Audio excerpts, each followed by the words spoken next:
Hello and welcome back to Inside Piano video tutorials. As usual, on this video we're gonna answer some of the questions posed by you guys in our comments section. I've got a request for a video on how to improvise jazz piano, Javier Kaiser wants to know about piano broken chords, and Eliezer Perez wants to know about piano improvisation in minor chords. First of all, it's very important that we understand that improvisation is different in every music style. Rock, jazz, country, blues. They're all different languages. They might have their similarities, but even within one style there are different improvisation dialects. On this video, we're going to talk about how to improvise jazz piano using the bebop scale and the jazz melodic minor scale. And we'll also include the use of broken chords in jazz improvisation. Jazz improvisation is the big elephant, and it would obviously take way more than one video to go deep in the subject. But let's take the most common chord progression in jazz, which is the 2-5-1, and use it to illustrate the concept. Let's take it from the F major key. The 2-5-1 on the F major scale consists of a 2 minor 7 chord, in this case G minor 7, followed by a dominant C7, and resolving to the first major 7, in this case F major 7. To improvise fluently, we need to simplify. We need to find commonalities and take advantage of them. The first thing we'll notice when playing the scales of this chord progression is that the scales of these chords share the same notes. The G minor Dorian scale share the same notes of the C7 Mixolydian scale, which shares the same notes of the F major scale. Because all of these scales share the same notes at their fundamental level, they're interchangeable with each other. But here is a problem I found on a lot of piano video tutorials on YouTube attempting to answer this question. And the problem is that they use the Mixolydian scale as the basis of jazz improvisation, and they mumble their way up and down this scale.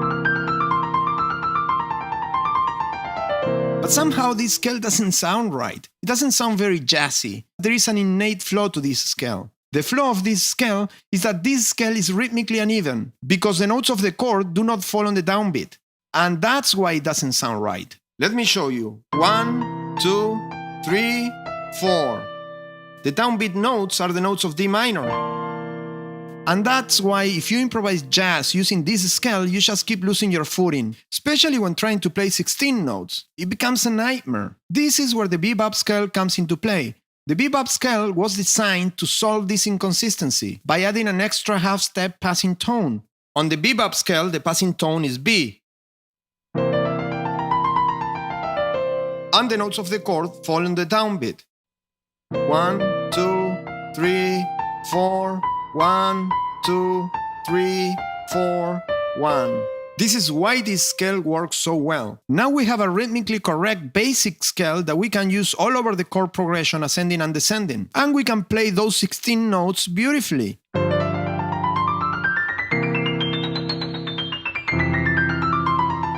Our fingers just fall into place by themselves. And then there is the minor scale. Unless you happen to be playing on the Dorian mode, this scale will not be very helpful, because it also has rhythmic inconsistencies.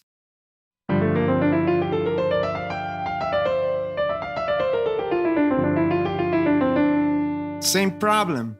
That's why the jazz dialect uses the melodic minor scale instead, to bring more color to the progression. The melodic minor scale has both the major 7 and the minor 7. And this is what brings about that jazzy flavor.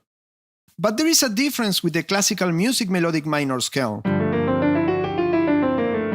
And that is that the jazz melodic minor scale also uses the major third note, in this case B, when descending. Again, the jazz melodic minor scale.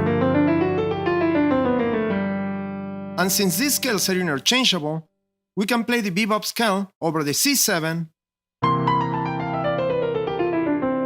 or over G minor 7.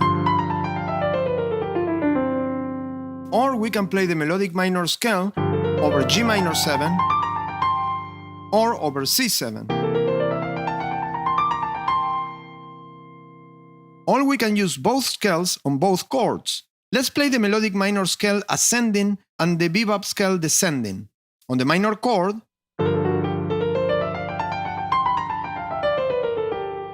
and on the dominant chord. So that's that. We went from playing this to this.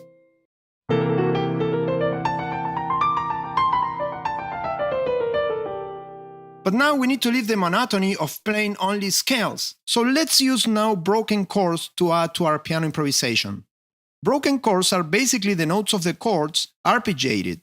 But what chords should we use? Well, all the chords from the scale of chords. We need to know our scale of chords. We are on F major. So what is the major scale of chords? First major 7, second minor 7, third minor 7, 4 major 7, 5 dominant, 6 minor 7, and 7 minor 7 flat 5. And this is another commonality, because the three chords, the 2 minor 7, 5 7, and first major 7 all share the same scale of chords. So we can play them from F and it would be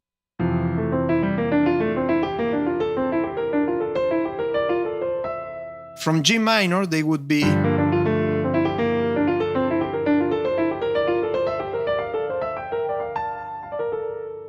and for C7,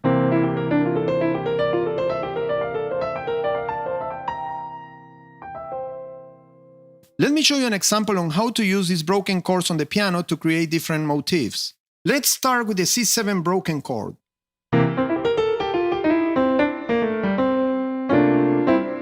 D minor, D minor 7, E minor 7 flat 5, F major 7, G minor 7, A minor 7 and B flat major 7. We can continue forever, or play our scales and use them to go down.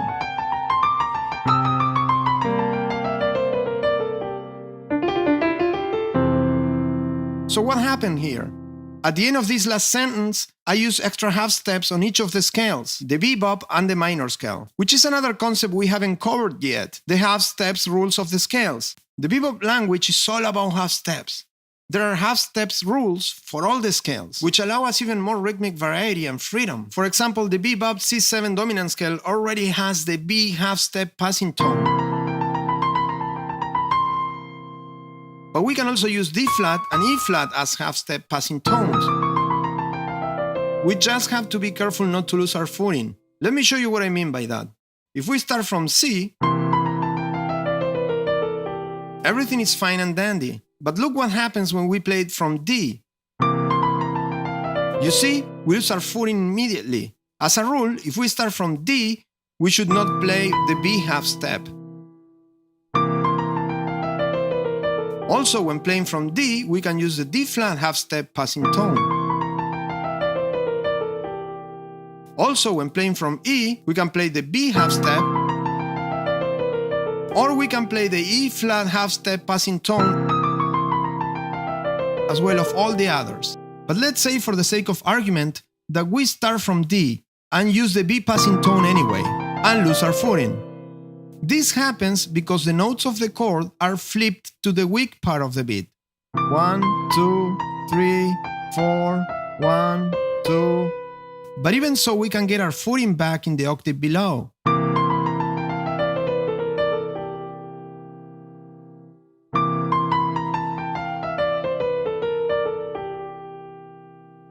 And of course, the minor scale has its own set of half-step rules.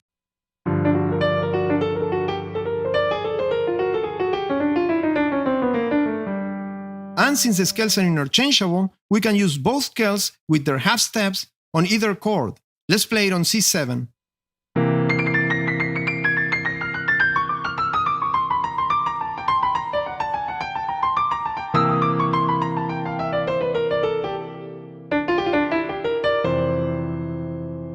Thank you for watching. If you like the video, give us a thumbs up. Please subscribe, leave us a comment, and I'll see you on the next video.